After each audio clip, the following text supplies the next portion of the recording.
seisi rumah kami besar hati untuk terus memuji menyembahmu. Terima kasih ya. Nah, jadi tema kita Kristen atau Islam, ajaran yang benar. 5 menit 5 menit. Silahkan opening statement Pak Felix, jangan menyenggol.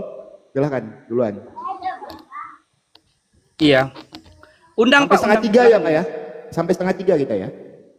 Oke.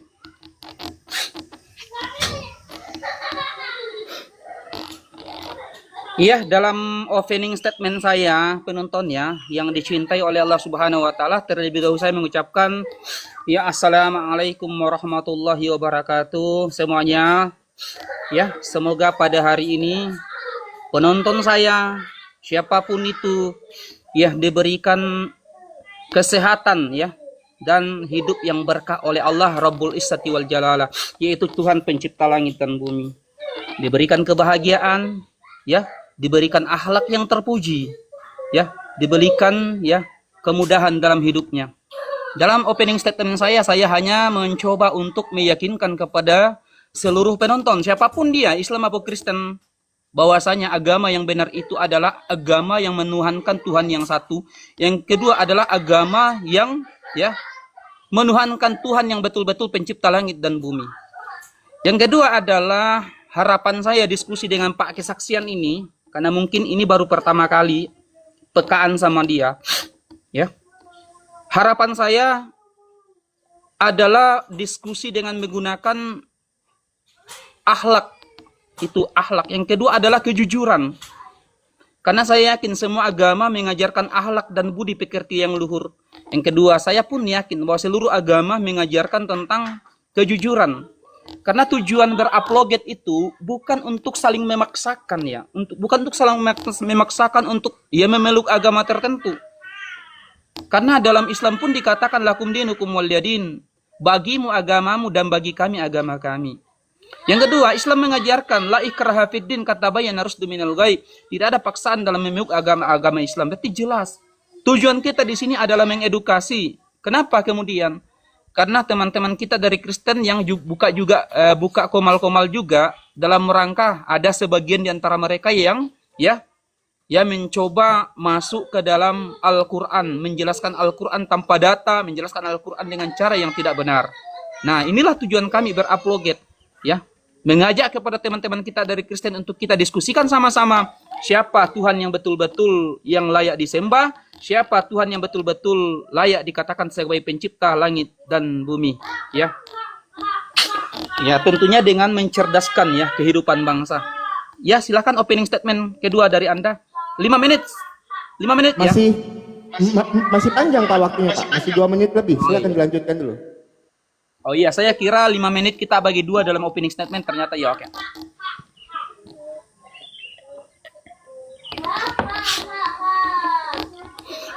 Ya, tentunya di sini penonton ya, untuk menjelaskan siapa Yesus, tentunya kita merujuk kepada Bible. Nah, tentunya kalau kita berbicara tentang Bible, tentunya kita bertanya tentang keabsahan daripada Bible itu. Ya. Tentunya ketika kita bertanya siapa Allah Subhanahu wa taala, siapa Nabi Muhammad sallallahu alaihi wasallam, tentunya yang punya otoritas untuk menjawab adalah Al-Qur'an.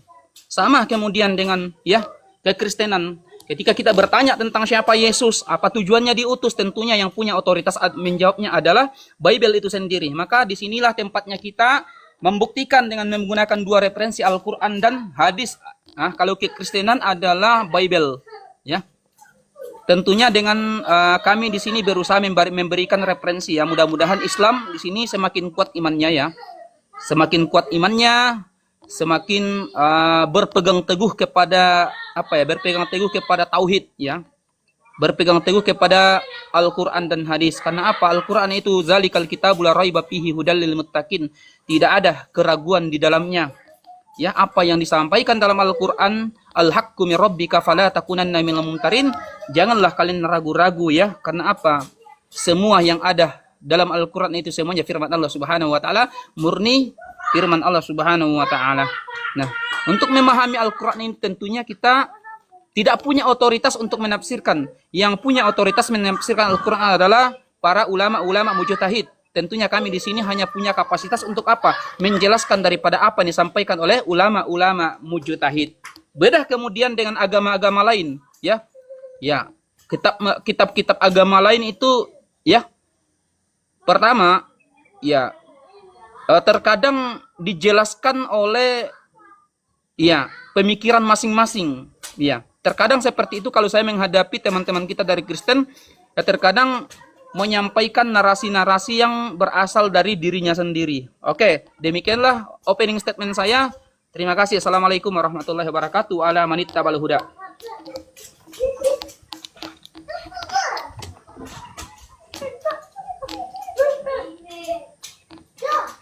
Ya boleh di mute mungkin ya Pak Felix ya, biar tidak mengganggu. Boleh di mute. Nanti saya.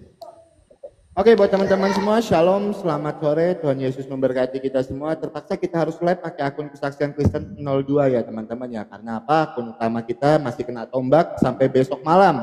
Jam 11 malam akun utama kita kena tombak. Ya kalau bicara tentang Kristen atau Islam, ajaran yang benar, tema yang kita sepakati pada sore ini, di dalam kekristenan jelas sekali teman-teman. Di dalam Matius 22 ayat yang ke-39, Tuhan Yesus mengajarkan kita kasih. Dan hukum yang kedua yang sama dengan itu ialah kasihilah sesamamu manusia seperti dirimu sendiri. Landasan dasar dari iman Kristen itu adalah kasih. Saya bawakan lagi di dalam Matius 5 ayat yang ke-44. Tuhan Yesus mengajarkan kita mengasihi musuh dan berdoa untuk mereka. Itulah luar biasanya ajaran Kristen dengan ajaran-ajaran lain. Kalau kita mengasihi orang yang mengasihi kita, itu biasa. Saya mengasihi istri saya, itu biasa. Karena apa? Istri saya mengasihi saya. Tapi Tuhan Yesus mengajarkan kita berbeda. Kasihilah musuhmu dan berdoalah bagi orang yang menganiaya kamu. Dan tidak ada satu ajaran yang mengikuti ajaran Tuhan Yesus. Haleluya. Itu perbedaan iman Kristen dan iman-iman lain. Saya bawakan lagi di dalam Markus 12 ayat yang ke-30. Tuhan Yesus mengajarkan kita untuk mengasihi Tuhan Allah. Kasihlah Tuhan Allahmu dengan segenap hatimu dan dengan segenap jiwamu dan dengan segenap akal budimu dan dengan segenap kekuatanmu. Jadi saya tekankan berkali-kali, kalau kita bicara tentang Kristen atau Islam ajaran yang benar, di dalam iman kekristenan jelas sekali landasan dasarnya adalah landasan kasih. Nah, itu kalau kita bicara tentang ajaran. Landasan dasarnya iman Kristen itu adalah kasih. Yang kedua, di dalam pernikahan, apa yang dipersatukan oleh Allah tidak boleh diceraikan oleh manusia. Matius 19 ayat yang ke-46. Tuhan Yesus mengajarkan kita, apa yang dipersatukan oleh Allah tidak boleh diceraikan oleh manusia, kecuali dalam keadaan berzina. Salah satu dari pasangan melakukan zina, maka diperbolehkan bercerai. Tapi kalau tidak melakukan zina, mautlah yang memisahkan. Apalagi mau menikah lebih dari satu, bercerai aja tidak boleh. Apalagi menikah 2, 5, 6, 7 tidak boleh. Bercerai pun tidak boleh. Itu kebaikan di dalam ajaran kekristenan. Terus di dalam Kejadian 1 ayat yang ke-27, laki-laki dan perempuan sama diciptakan menurut gambar dan rupa Allah. Jadi derajat laki-laki dan perempuan itu sama di mata Allah. Tidak ada perbedaan. Jelas sekali di dalam Kejadian 1 ayat yang ke-27. Laki-laki dan perempuan memiliki derajat yang sama. Karena apa? Sama-sama diciptakan menurut gambar dan rupa Allah. Tidak ada perempuan itu misalnya diciptakan menurut gambar siapa, enggak. Semua diciptakan menurut gambar dan rupa Allah. Ya, maka di dalam iman Kristen itu, hai suami kasihilah istrimu, hai istri kasihilah suamimu. Jadi kalau kita bicara tentang Kristen atau Islam ajaran yang benar, kita harus membahas dasar-dasar atau prinsip dasar dari landasan iman itu sendiri. Yang saya sampaikan tadi di dalam kekristenan itu landasan dasarnya adalah kasih. Kasihilah musuhmu dan berdoalah bagi orang yang menganiaya kamu. Itu yang pertama. Dan yang kedua, tidak diperbolehkan bercerai, apalagi menikah lebih dari satu.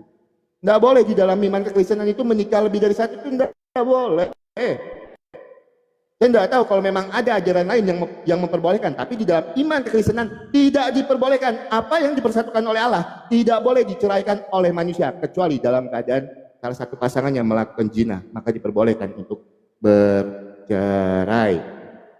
Itu yang kedua. Dan yang ketiga, laki-laki dan perempuan itu memiliki derajat yang sama di hadapan Tuhan. Tidak diperbedakan antara laki-laki dan perempuan, itu sama semuanya. Nah, buat teman-teman Kristen di bawah, semoga diskusi ini menjadi diskusi yang positif. Jangan ada typingan menghujat. Kalian cukup menyimak apa yang kami bahas di atas. Kalau bisa diskusinya untuk Bang Felix, kita diskusi menggunakan data dan dalil, tidak menggunakan asumsi. Karena apa? Kami orang Kristen, dalil kami, data kami itu Alkitab. Kenapa? Alkitab itu tidak butuh support dan dukungan dari kitab-kitab lain untuk menjawab pertanyaan dari orang-orang yang ingin tahu dan ingin belajar tentang iman kekristenan. Alkitab tidak butuh support itu. Salam, Tuhan Yesus memberkati. Silakan Bang Felix.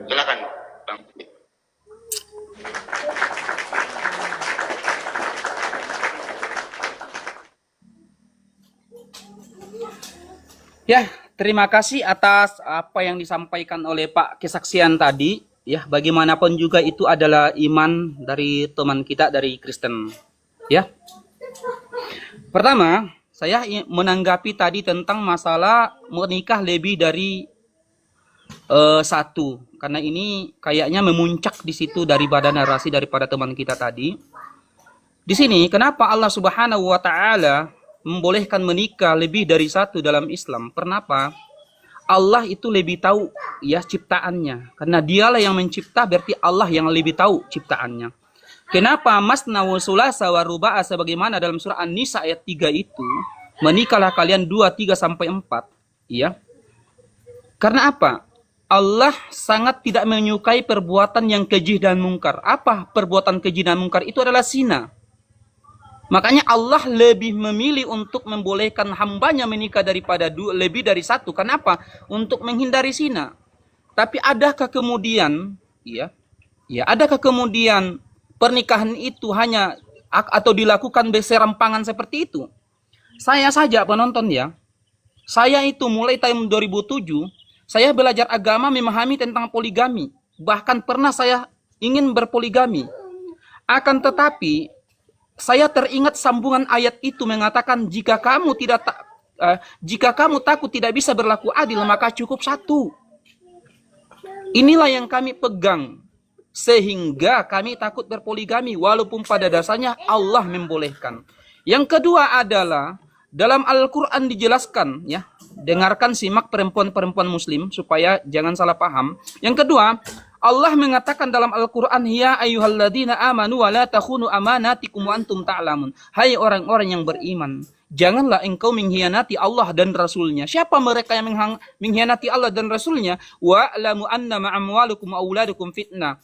Yaitu ketika mereka dianugerahi istri dan anak, lalu mereka lalai daripada tanggung jawab itu. Makanya di samping Allah Subhanahu wa Ta'ala memberikan kami kebolehan boleh menikah lebih dari satu, tapi Allah memberikan sebuah ancaman bagi kami supaya kami tidak serampangan dalam melaksanakan poligami itu.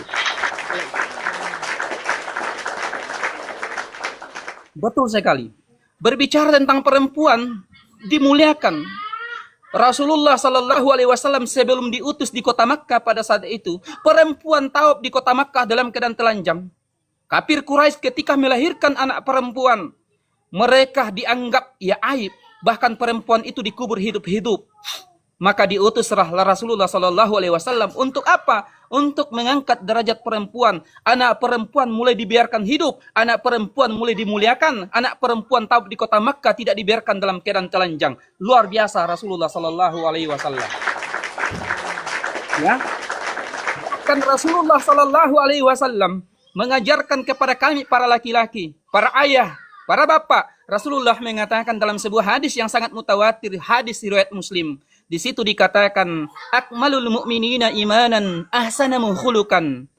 Rasulullah Sallallahu Alaihi Wasallam mengajarkan kepada kami, sebaik-baik dari kalian orang mukmin adalah orang mukmin yang baik akhlaknya. Wa khiyarukum linisaihim, dan sebaik-baik mukmin di antara kalian adalah orang yang baik akhlaknya kepada istrinya. Begitulah ajaran kasih yang itulah ajaran kasih penonton yang sebenarnya. Itulah ajaran kasih yang sebenarnya. Makanya perceraian dalam Islam, dalam Kristen tidak ada perceraian. Karena apa? Tadi divalidasi dalam Bible yang dibacakan tadi Pak Pendeta, bahwasanya perceraian itu tidak ada dalam kekristenan. Karena apa yang dipersatukan tidak boleh dipisahkan. Yang menjadi pertanyaan saya penontonnya, khususnya kepada kaum muslimin, ya, bagaimana sikap Anda perempuan ketika mendapatkan laki-laki yang tidak mau menafkahi istrinya lahir dan batin? Ada kan kita lihat fenomena laki-laki yang menikahi istri, tapi laki-laki itu tidak menafkahi istrinya sama sekali, bahkan menjadikan istrinya sebagai pembantu, bahkan sering sekali menampar istrinya, bahkan memukuli istrinya sampai bawa belur, alias KDRT, apakah istilahnya itu. Maka setujukah kita hidup dengan laki-laki seperti ini? Maka Allah datang memberikan solusi, yaitu at-talaku marratain. Ada kata talak. Talak itu bukan diberikan kepada perempuan. Tidak ada otoritas perempuan untuk menyikat talak itu. Tapi laki-laki. Makanya ketika kemudian ya laki-laki diberikan otoritas, perempuan pun diberikan otoritas ketika itu memenuhi syarat. Maka perempuan dibiarkan meminta hulu. Itulah Islam. Ya, karena masih ada waktu sedikit Pak Pendeta. Boleh saya bertanya? Sudah habis Pak. Silakan. 5 menit. Oke. Oke, silakan Pak diterima. Oke, teman-teman kita tanggapi dulu ya. Boleh di mute dulu Pak. Karena sebenarnya belum ada pertanyaan, tapi kita tanggapi narasi dari Pak Felix dulu ya teman-temannya. Kita tanggapi dulu. Yang pertama tadi di opening statementnya, agama yang benar adalah agama yang menyembah Tuhan yang benar dan Tuhannya itu satu. Orang Kristen itu tidak pernah menyembah 3 Tuhan. Tritunggal itu tidak berbicara tentang jumlah, tidak juga bicara tentang banyaknya, tetapi berbicara tentang kebagaimanaan Allah itu sendiri. Jadi sesat cara berpikir kalian ketika kalian berpikir orang Kristen itu Tuhannya 3. Tidak ada. Orang Kristen itu menyembah 1 Tuhan. Tidak pernah orang Kristen itu menyembah 3 Tuhan. Tritunggal itu tidak berbicara tentang banyaknya, tidak juga berbicara tentang jumlah, tetapi berbicara tentang kebagaimanaan Allah. Itu yang pertama. Dan yang kedua saya tanggapi dulu. Tadi narasi dari Pak Ustadz Felix berbicara seperti apa ketika seorang istri itu menemukan suaminya KDRT terus tidak apa tadi? Tidak memberikan nafkah. Loh, makanya sebelum menikah itu ada namanya katekisasi. Pelajaran dulu, pengajaran dulu. Dan di saat hari H pernikahan ada namanya janji pernikahan. Apakah segala sesuatunya itu ketika ada masalah harus diakhiri dengan cara bercerai? Loh tidak, kita punya Tuhan yang berkuasa, kita punya Tuhan yang sanggup bermujizat. Serahkan kepada Tuhan, biarkan otoritas Tuhan yang terjadi di dalam kehidupan kita. Apakah segala sesuatunya harus diakhiri dengan cara bercerai? Kan tidak semua seperti itu ya. Saya cuma menanggapi aja karena tidak ada pertanyaan. Nah, saya mau menanggapi narasi dari Pak Ustadz Felix ketika Pak Ustadz tadi berbicara. Perempuan itu dimuliakan di dalam agama Islam. Oke, saya bukakan satu hadis dulu ya. Makanya saya itu suka ketika berdiskusi itu menggunakan data dan dalil. Jadi tidak ini ya. Oke. Ya. Di dalam hadis Bukhari 2646 sanadnya sahih ya. Kita baca. Aku mendengar Nabi bersabda, sesungguhnya kesialan ada pada 3 hal, pada kuda, wanita, dan tempat tinggal. Lah di sini loh, wanita itu dibilang kesialan Pak. Gimana Pak? Bapak bilang kalau perempuan itu dipermuliakan. Tunjukkan saya datanya Pak. Sedangkan saya bisa menunjukkan Pak, kalau di dalam iman Bapak itu wanita itu adalah kesialan Pak. Nah terus itu yang pertama. Yang kedua, Bapak tadi bernarasi tidak ada paksaan dalam memeluk agama Islam. Bapak sedang membantah lagi apa yang tertulis di dalam kitab suci Bapak. Saya minta datanya Pak ya. Di mana ayat ini ketika Bapak bernarasi tidak ada paksaan dalam memeluk agama Islam. Saya minta data dan dalilnya. Data dan dalilnya karena di dalam At-Taubah ayat yang ke-29, ini iman Bapak ya. Surat At-Taubah ayat yang ke-29. Perangilah orang-orang yang tidak beriman kepada Allah dan hari akhir dan tidak mengharamkan menjauhi apa yang telah diharamkan oleh Allah dan Rasulnya dan tidak mengikuti agama yang hak dalam kurung Islam yaitu orang-orang yang telah diberikan kitab Yahudi dan Nasrani, hingga mereka membayar jizyah, Pak. Saya minta datanya, Pak, di mana kalau memeluk agama Islam itu tidak ada paksaan, Pak. Terus saya tambahkan lagi data saya di dalam hadis Bukhari 2727. Saya bukakan dulu datanya. Ini ya teman-teman ya, diskusi itu pakai data jadi enak. 2727. Sebentar, saya bukakan datanya. Oke, hadis Bukhari 2727. Kita lihat sanadnya, Pak. Sanadnya sahih, Pak ya, derajatnya sahih ya. Saya tidak pernah bawa hadis-hadis dhaif. Oke. Aku diperintahkan untuk memerangi manusia hingga mereka mengucapkan la ilaha illallah, tidak ada ilah yang berhak disembah kecuali Allah. Maka barang siapa yang telah mengucapkan la ilaha illallah, sungguh telah terlindung jiwa dan harta dariku kecuali dengan haknya. Dan perhitungan kepada Allah diriwayatkan oleh Umar ibnu Umar dari Nabi. Gimana, Pak? Ketika Bapak tadi bernarasi tidak ada paksaan memeluk agama Islam, seperti apa Bapak menanggapi surat At-Taubah ayat yang ke-29 dan hadis Bukhari 2727? Silakan tanggapi data saya menggunakan data dan dalil. Ya, terima kasih teman-teman. Tuhan Yesus berkati.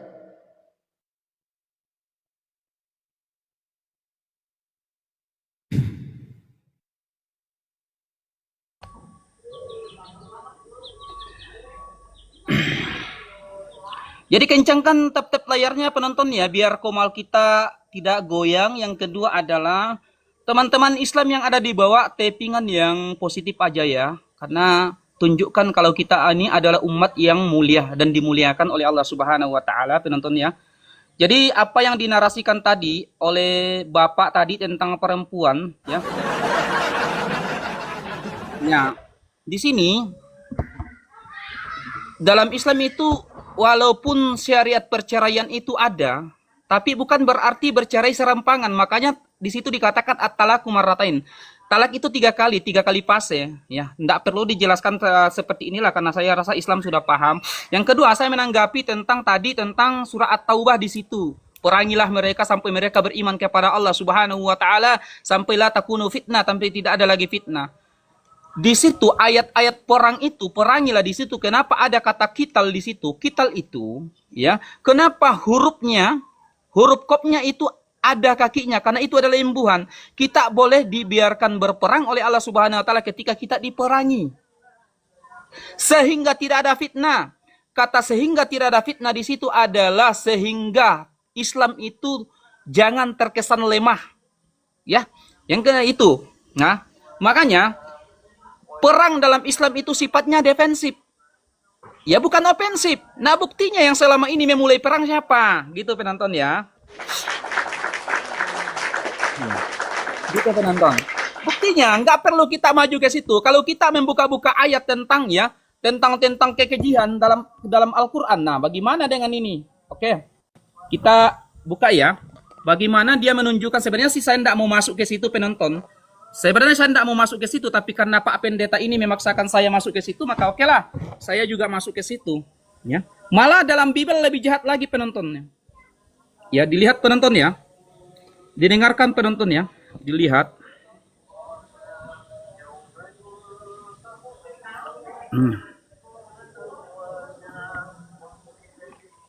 Iya. Di sini penonton ya. Dalam 1 Samuel 15 nomor 3, jadi pergilah sekarang, kalahkanlah bangsa Amalek, tumpaslah segala apa yang ada padanya, ya. Tumpaslah segala apa yang ada padanya.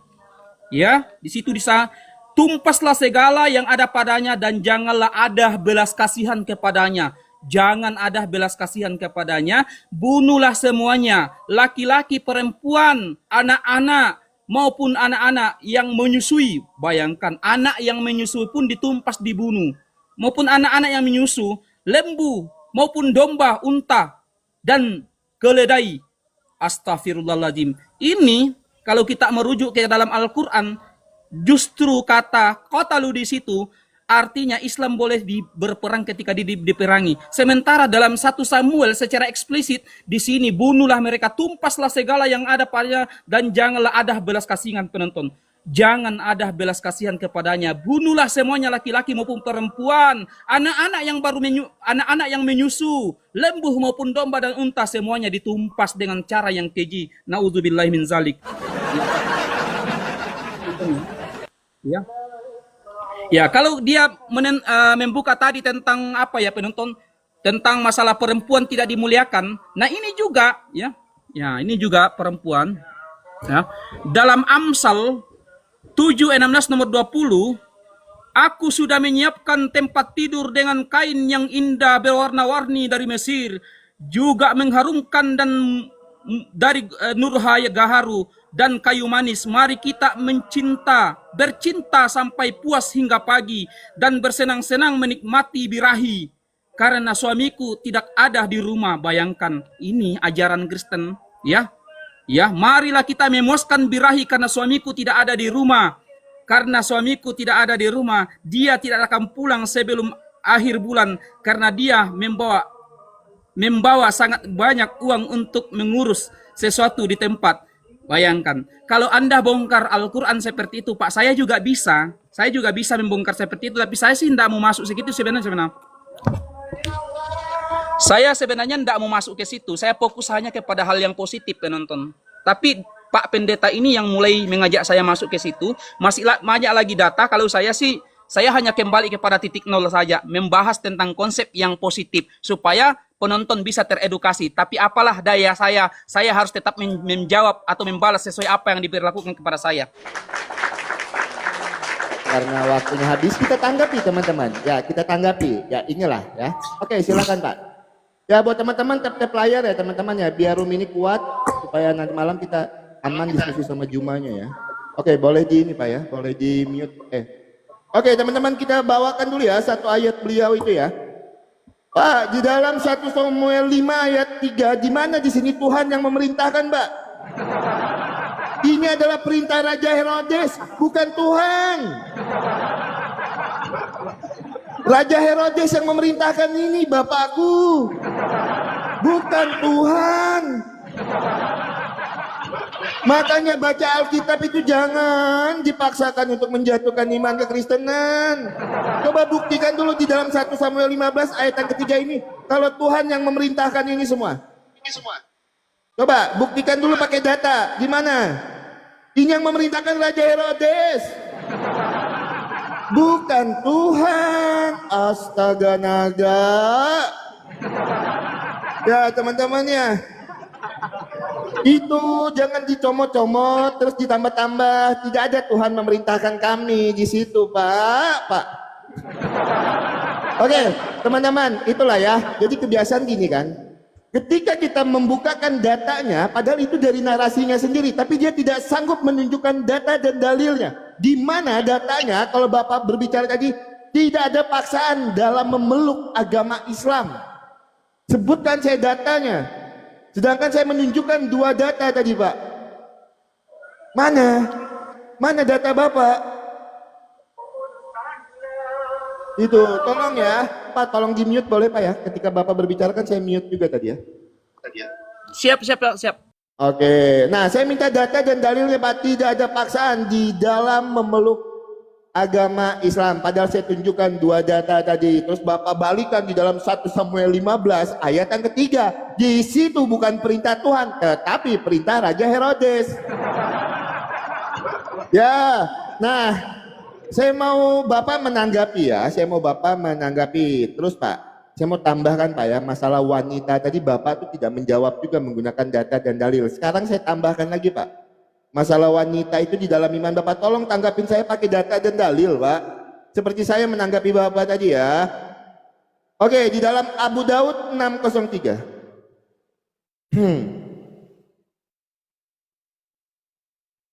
Ibnu Abbas yang dirapakan bersambung hingga Nabi oleh Syuban, dia berkata, yang dapat memutus membatalkan sholat seorang adalah wanita haid dan anjing. Wanita aja Pak, itu dapat memutuskan sholat Pak. Gitu loh. Wanita aja itu dapat memutus sholat Pak. Nih saya tambahkan misalnya di dalam hadis Muslim 789. Hadis Muslim 789. Sebentar ya teman-teman ya. Mohon bersabar teman-teman. Hadis Muslim 789. Oke. Apabila salah seorang dari kalian hendak sholat, sebaiknya kamu membuat sutra penghalang di hadapannya yang berbentuk seperti kayu diletakkan di atas hewan tunggangan. Apabila di hadapannya tidak ada sutra seperti kayu yang telah diletakkan di atas hewan tunggangannya, maka salatlah akan terputus oleh keledai, wanita, dan anjing hitam. Ini data, Pak.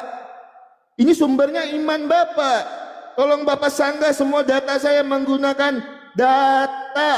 Ya, saya tidak mau asumsi, Pak. Saya tidak mau modal asumsi. Jawab pertanyaan.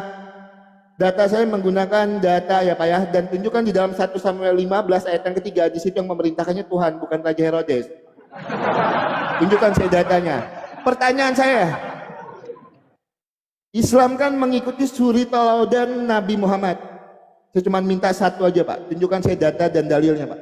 Tunjukkan satu kebenaran yang dilakukan oleh Nabi Muhammad di dalam Al-Quran Bapak. Saya tidak minta perintah. Yang saya minta actionnya.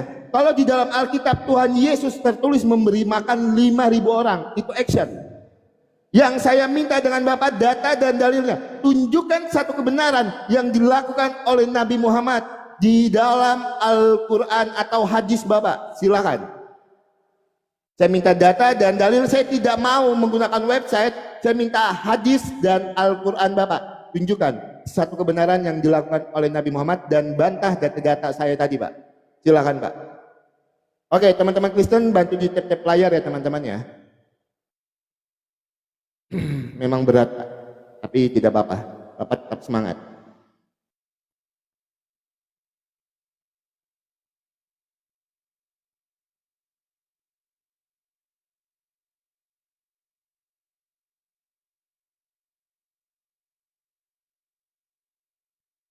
Pak, jangan terlalu panik Pak, sampai lupa dibuka mute-nya. Bapak nggak ada suaranya.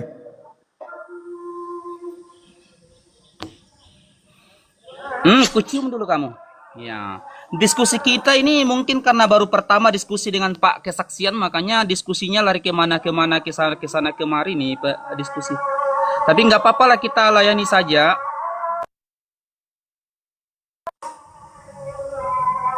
Kita layani saja Pak Pendeta ini tentang perdiskusian kita pada kesempatan ini. Pertama, ya, larilah ini. Kenapa ini berhenti? Tunggu dulu Pak Pendeta, kenapa berhenti nih? Oh, saya Pak, kena tombak. Oh ya, kalau saya mau kena kalau tombak mau ini kabur, Pak. tinggal tekan Bukan saya tombol kena kabur, tombak, boleh, saya Pak? kena tombak. Ya, Saya kalau mau kena kabur, tombak. tinggal tekan tombol kabur boleh. Boleh Pak. Tidak seperti itu, jangan framing. Saya kena tombak ini. Nah, saya tidak lari ke sana. Ini teman kemari, Pak. Anda yang suka tombak di bawah. Saya membahas narasi opening statement Bapak. Itu yang menjadi batu pukulan saya. Itu yang menjadi diskusi saya. Kalau saya berdiskusi, semua yang Bapak narasikan saya catat. Jadi saya tidak kabur. Nah, ini catatannya Pak. Oke, tunggu dulu. Sabar dulu. Saya kena tombak tadi, ulangi. Saya ditombak Oke. oleh ini. Saya ditombak oleh tentara Anda di bawah. Oke, Ya. silakan Bapak Ya, ambil tolong 3 menit dulu. ini, tambah 2 Sabar menit dulu, setengah sabar dulu. nanti. Lanjut. Sabar dulu. Tolong dihimbau dulu penonton Kristen yang ada di bawah. Janganlah main tombak-tombak. Oke, Janganlah main teman-teman tombak. Kristen jangan main tombak ya, jangan bikin Pak Pelik semakin bergeduk-geduk hatinya. Ya, silakan teman-teman Kristen jangan main tombak katanya. Padahal yang saya tahu kalau udah kena tombak itu langsung turun. Ya kan? Lanjut, silakan Pak. Kalau panik boleh Pak. Kalau mau kabur, Oke, ulangi. tombol Jangan keluarnya framing ada. lah. Kamu mulai framing. Yang panik Lanjut. siapa? Kamu mulai lanjut framing. silakan. Jangan Inilah. Anda santai aja, santai Pak, santai Pak. Penonton Jangan ya. santai.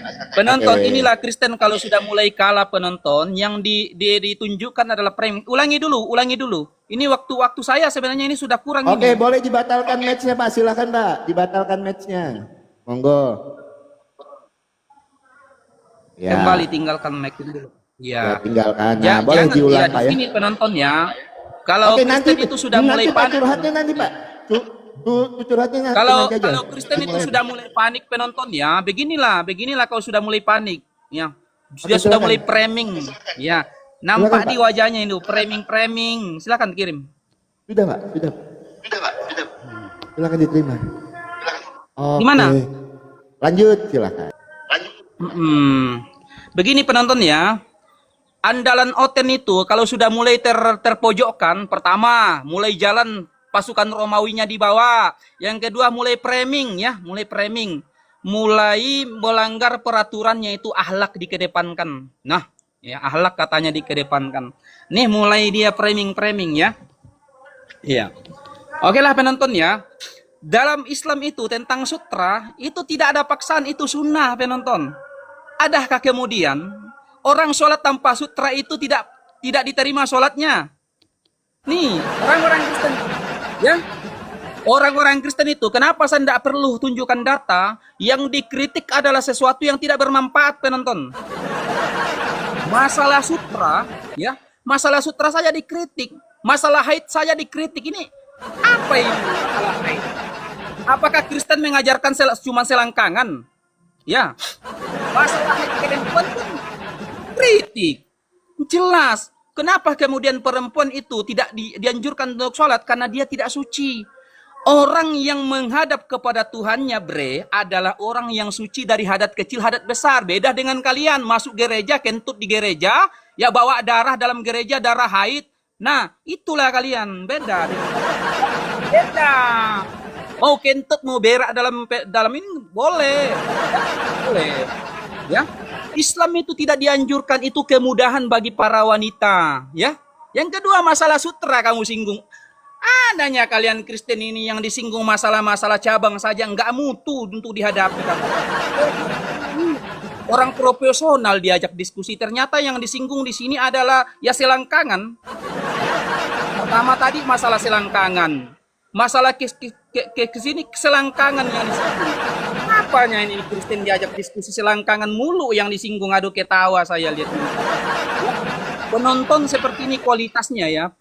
Yang disinggung selangkangan mulu yang disinggung. Masalah sunnah. Kristen itu harus membedakan mana sunnah, mana wajib. Sunnah itu dikerjakan mendapatkan pahala, tidak dikerjakan tidak mengapa. Itu sunnah. Nah, masalah haid kamu urus di sini. Aduh, tawanya. Ya, yang ini loh yang kita bahas ya Pak, yang masuk akal aja kita bahas, masalah konsep-konsep ketuhanan yang kita bahas, jangan masalah selangkangan. Ya. Saya tanya kepada Pak Kristus ini, ya, kita masuk ke dalam ini konsep teologi ketuhanan, masa mau selangkangan mau dibahas? Aduh, gimana ini Pak Pendeta? Saya dipanggil oleh Allah untuk mau sholat. Oke, berarti waktu saya 2 menit setengah menanggapi Bapak, baru diakhiri. Iya, silakan. Oke, silakan saya silakan. beri kesempatan Pak. Tapi sebelum Anda closing statement, saya sampaikan kita boleh diskusi lagi, tapi kita fokus aja kepada hal yang positif Pak. Ya, saya tidak biasa menjelaskan. Saya mau sampaikan dulu Pak, Oke, di mute. Ya, teman-teman, kebiasaan dari teman-teman Muslim kita ini, ketika pertanyaan kita tidak mampu mereka jawab, mereka akan bilang ke sana kemari. Narasinya sudah mulai liar, tidak ada arah dan tujuannya. Pak, kenapa saya membahas masalah haid? Karena saya membawa narasi di awal, derajat antara laki. Nah, saya tidak ada ketawa-ketawa. Oke, derajat antara laki-laki dan perempuan. Ternyata wanita itu adalah pemutus sholat. Ya, makanya teman-teman langsung tunjukkan satu kebenaran yang dilakukan Nabi Muhammad. Tidak ditunjukkan, datanya tidak ada, malah curhat, ya kan? Terus di mana kalau tidak ada paksaan dalam memeluk agama Islam? Curhat. Mana narasi Bapak? Asumsi semua. Tapi saya bantah asumsi Bapak dengan data dan dalil. Itu perbedaan kualitas kita Pak. Kalau saya berbicara pakai data dan dalil, kalau Bapak berbicara pakai asumsi. Tidak mampu menjawab, Bapak putar-putar omongan saya. Makanya Pak, saya kira ketika Bapak berdiskusi dengan TV Laskar Kristus, ada ilmunya, ternyata tidak ada. Mau bahas konsep ketuhanan, makin babak belur Bapak. Jangan framing lah, Basinya aja babak belur, jangan apalagi framing bahas konsep lah. ketuhanan, makin babak belur. Iya, Dan buktikan saya- nanti. Oke, Pak. Nanti malam Silakan, boleh. Pak. Nanti malam boleh. Nanti malam Nanti boleh. malam saya sama Gurunda Bapak. Saya sama Juma jam 8 malam nanti malam. Tuhan. Oke. Oke, Itu tapi nanti ingat kita ya atur diskusi lewat- dengan saya. Pak, diskusi dengan saya jangan bahas yang nilainya yang tidak enak ya. Kalau saya sih gini begitu. loh Pak, Pak, gini loh. Kita bukan bahas nilai yang tidak enak, tapi yang kita bahas itu ada bersumber di dalam iman Bapak. Oke, Jadi oke, Bapak oke, harus oke, oke bertanggung lah. jawabkan itu. Ini loh tidak berbicara tentang ini. Jangan Bapak membenarkan. Semua yang saya jawab tadi pakai data loh, Pak. Semua yang saya jawab. Itu Oke lah. Nanti Bapak kita bilang sholat saya dulu ya. bahas masalah angkangan. Kan di awal saya bernarasi Masa- tadi. masa Derajat laki-laki antara laki-laki yang dan diurus- perempuan itu. Masa Ya. masa Pokoknya laki-laki Bapak yang diurus ginilah. cuma haid. Aduh. Gini lah, Pak. Ini ya, Ah, jangan tunjukkan urus satu kita, Pak. kebenaran sebentar Pak. Tunjukkan satu kebenaran yang dilakukan oleh Nabi Muhammad. Jadi PR Bapak, Iya, iya, iya. silahkan nanti ya. Oke. Itu Terima kasih, banyak, Pak. banyak sekali. Mau minta Oke, saya 10 tidak ada. butuh banyak Pak. Saya cuma minta satu, mana dia? Mana? Coba Bapak tunjukkan satu dulu. Mana? Apa itu? Apa itu? Kebenaran yang dilakukan Nabi Muhammad, mana actionnya? Silahkan tunjukkan satu. Kebenaran yang dilakukan oleh Rasulullah Sallallahu Alaihi Wasallam. Kebenaran yang dibawa oleh Rasulullah adalah dia diutus untuk Pak, menjadi. saya Ya, tidak minta perintah. Makan saya contohkan tadi. Di dalam Alkitab Tuhan Yesus memberi makan 5.000 orang. Actionnya, yang saya minta action, saya tidak minta perintah. Bapak bilang banyak, silakan tunjukkan satu. Tapi kalau Rasulullah Bapak butuh pernah- sirah nabawiyah Rasulullah- untuk menjawabnya, saya kasih sirah nabawiyahnya. Rasulullah Sallallahu Alaihi Wasallam, kebaikan yang diberikan oleh Rasulullah cukup Al-Quran. Al-Quran dengan Al-Quran yang diberikan oleh Rasulullah Sallallahu Alaihi Apakah Wasallam. Bapak bisa apakah Bapak bisa membuat Al-Quran? Kamu maksa, Bah. Apakah Bapak bisa membuat Hei, Al-Quran? kamu, Kan ini tidak, ngerocos kamu. saudaraku. Hei, Makanya Ngerocos saya- kau. Nah, udah panik Al-Quran kan. itu dengan Oh, Al-Quran sekarang itu lanjut. kami Tadi bisa. katanya mau Oke, kamu sholat. diam dulu. Sekarang kamu lanjut. diam dulu. Tadi Kamu katanya mau diam sholat. dulu. Mau sholat apa Ya, lanjut? oke. Saya hanya kamu yang Mau sholat bertanya apa satu, lanjut? saya jawab satu. Mau sholat apa Oke. lanjut? Kamu diam dulu, kamu diam dulu, kamu diam dulu. Oke, saya kamu diam 30 detik. tadi. Silakan. Oke, sabar. Kamu bertanya tadi tentang kebaikan yang dilakukan oleh Rasulullah. Kamu membaca Bible, kebaikan yang dilakukan oleh Yesus adalah memberi makan. Itu makan. Memang Kristen itu yang disoalkan makan melulu, selangkangan melulu. Kalau Rasulullah itu memberikan Al-Quran. Dengan Al-Quran kami mampu membedakan mana yang hak dengan yang batil. Dengan Al-Quran kami bisa menyembah Tuhan yang benar. Dengan Al-Quran kami bisa menampakkan budi pekerti yang luhur. Itu. Kalau Kristen, ya makan aja yang dipikir. Selangkangan aja yang dipikir. Aduh, Sudah 30 detik. parahnya kalian. Sudah 30 detik. Ya, Sudah 30 oke. detik. Kalau kamu makan selangkangan. Oke, gantian itu boleh, aja. jangan nyerocos saja. 30 Saya sholat detik dulu, saya sholat dulu. Jangan Oke, saya panik. sholat dulu. Oh, saya langsung sholat dulu, kabur. saya sholat dulu. Silakan, Nah. kabur lah Pak. Boleh kabur lah, silakan. Silakan kabur lah. Nah, inilah framing kalian. Nah, gitu ya teman-temannya. Tidak mampu menunjukkan data, mutar-mutar.